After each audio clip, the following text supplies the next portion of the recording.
병원 대기실에 TV가 켜져 있습니다. 그런데 화면에는 뉴스 앵커가 날씨를 전하고 있고 환자분들은 저마다 스마트폰을 들여다보고 있어요. 혹시 우리 병원 대기실 풍경이 딱 이렇지는 않으신가요? TV는 분명히 켜져 있는데 아무도 보지 않는 상황. 사실 이건 굉장히 흔한 일이거든요. 오늘은 바로 이 문제를 이야기해 드리려고 합니다. 대기실 TV, 그냥 틀어만 놓으면 절대로 효과가 없습니다. 오히려 기회를 놓치고 있는 거예요. 어떻게 바꿔야 환자 만족도도 올라가고 비급여 수익도 함께 늘어나는지 지금부터 하나씩 짚어드리겠습니다.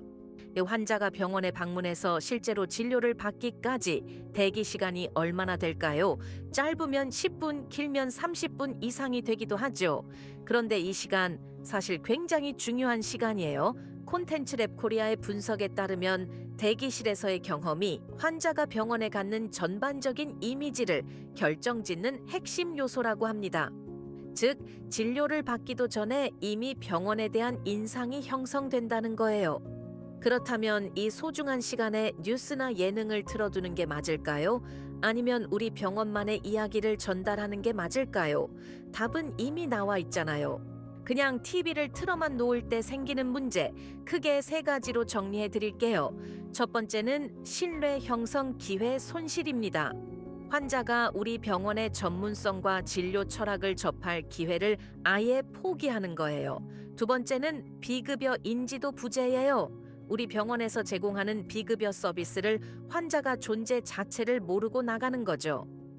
돈가 비즈니스 리뷰 DBR는 실제로 치료법과 사례를 많이 노출할수록 해당 진료 과목에 대한 환자 문의가 늘어난다고 명시하고 있어요. 세 번째는 재방문율 저하입니다. 기억에 남는 정보가 없으면 환자는 다음번에 다른 병원을 선택할 수도 있거든요. 이 세 가지 정말 아깝지 않으신가요?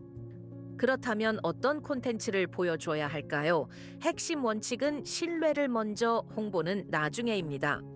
아이보스의 병원 마케팅 분석에 따르면 환자의 시선 흐름에 맞춰 콘텐츠를 배치하고 자연스럽게 신뢰를 쌓은 다음 행동으로 이어지도록 하는 마케팅 퍼널이 핵심이라고 해요. 쉽게 말하면 처음부터 이 시술 받으세요가 아니라 이런 증상 우리가 잘 압니다를 먼저 보여줘야 한다는 거예요. 환자 입장에서 생각해 보면 당연한 거잖아요.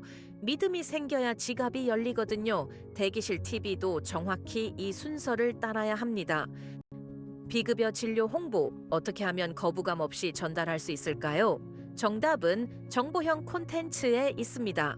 예를 들어 도수 치료를 홍보하고 싶다면 도수 치료 받으세요가 아니라 허리 통증 이런 분들께 도수 치료가 도움이 됩니다처럼 증상 중심으로 접근하는 거예요.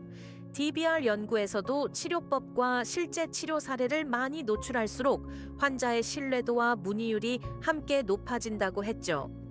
실제로 대기실 영상 콘텐츠를 치료 정보 중심으로 바꾼 병원에서 비급여 관련 문의가 눈에 띄게 증가한 사례들이 보고되고 있습니다. 콘텐츠 하나가 직원의 설명을 대신하는 거예요. 환자 만족도를 높이는 화면 구성, 구체적으로 어떻게 해야 할까요? 세 가지 유형을 순환시키는 방식이 가장 효과적이에요. 첫째, 건강정보 콘텐츠입니다. 계절별 주의 질환, 우리 병원 전문 진료 분야 설명 같은 거죠. 둘째, 병원 소개 콘텐츠예요. 원장 소개, 시설 소개, 진료 철학을 짧고 따뜻하게 담으면 됩니다. 셋째, 안내 서비스 콘텐츠입니다. 진료 순서, 접수 방법, 주차 안내처럼 실질적으로 도움이 되는 정보를 보여주는 거예요. 이 세 가지가 반복되면 환자는 무료하게 기다리는 게 아니라 유익한 시간을 보내고 있다는 느낌을 받게 됩니다. 만족도가 올라가는 건 당연한 결과죠. 실제 적용 사례를 하나 소개해 드릴게요.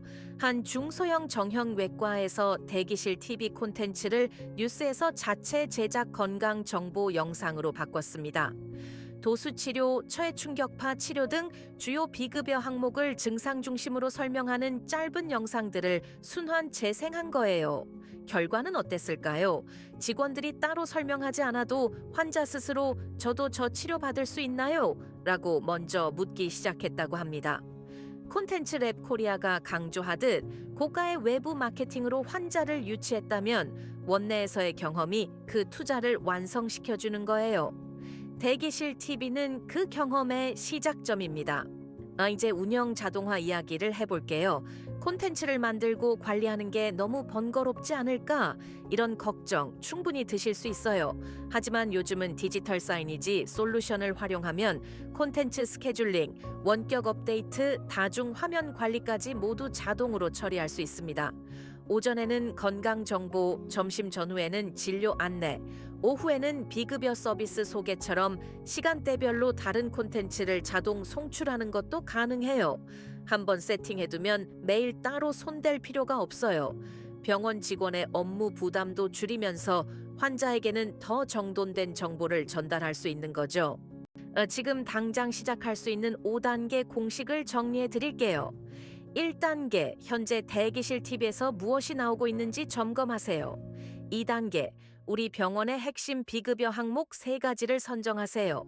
3단계, 각 항목을 증상, 원인, 해결법 순서로 설명하는 60초 이내 짧은 영상을 만드세요. 4단계, 건강정보 콘텐츠와 병원 소개 콘텐츠를 섞어 순환 재생 목록을 구성하세요. 5단계, 월 1회 콘텐츠를 업데이트하고 환자 반응을 체크하세요. 이 5단계만 지켜도 대기실 TV는 비용 없이 작동하는 마케팅 채널이 됩니다. 어렵지 않아요. 시작이 중요한 거예요. 오늘 핵심을 3가지로 정리해 드릴게요. 첫째, 대기실 TV는 틀어만 놓으면 기회 낭비입니다. 둘째, 신뢰 형성 콘텐츠가 먼저, 비급여 홍보는 그 다음입니다. 셋째, 5단계 공식으로 지금 바로 시작할 수 있습니다. 다음 영상에서는 병원 대기실 콘텐츠를 직접 제작할 때 꼭 지켜야 할 의료 광고심의 규정과 합법적인 홍보 방법에 대해 알아볼 예정입니다. 놓치지 마시고 지금 구독 버튼 눌러두세요. 플로우드는 병원이 더 잘 되도록 실질적인 정보로 함께하겠습니다. 오늘 영상이 도움이 되셨다면 좋아요와 공유도 부탁드립니다. 감사합니다.